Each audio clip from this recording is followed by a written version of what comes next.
Hello friends, তো আজকে তোমাদের সাথে শেয়ার করতে চলেছি খুবই সিম্পল একটা রেসিপি, নিরামিষ স্বাদের সবার জন্য আলু পটলের তরকারি। তো তার জন্য আমি আলু পটল কেটে ধুয়ে নিয়েছি, ঠিক আছে। আর লবণ হলুদ মশলা করে নিয়েছি, আর এক প্যাকেট আমুল দুধ, আর নিয়েছি কালো জিরে, গোটা গরম মশলা, তেজপাতা ফোড়ন। কড়াইতে একটু তেল দিয়ে আর লবণ দিয়ে ভালো করে নাড়িয়ে চাড়িয়ে তেলটা গরম করে নিতে হবে। ওই তেলের মধ্যে কেটে রাখা আলু পটলগুলোকে দিয়ে একটু নাড়িয়ে চাড়িয়ে সামান্য হলুদ দিয়ে আবার একটু নাড়িয়ে চাড়িয়ে পটলটাকে আমি একটু ভাজা হতে দেবো। ঢাকা দিয়ে রাখবে, তাহলে গ্যাসটা কমিয়ে রাখবে, তাহলে ভালো সেদ্ধ হবে।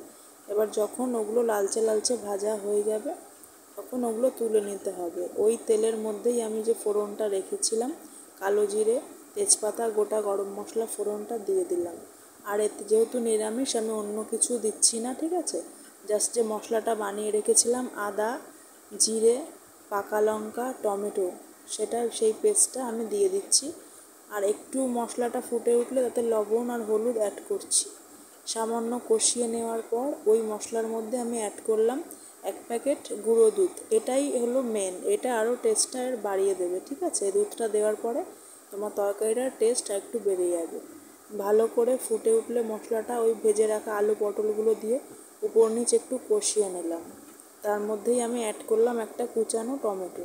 টমেটোটা দিলে এর টেস্টটা আরেকটু ভালো হবে, ঠিক আছে। যদি টমেটো তুমি কুচি করে একটা মশলায় দাও। পুরোপুরি কষানো হয়ে গেলে আমি এতে জল অ্যাড করলাম। জল দিয়ে কিছুক্ষণ ঢাকা দিয়ে রাখলাম। যখন দেখলাম অনেকটাই ঝোলটা ফুটে শুকিয়ে এসেছে, আলু পটলটা সেদ্ধ হয়ে গেছে, তখন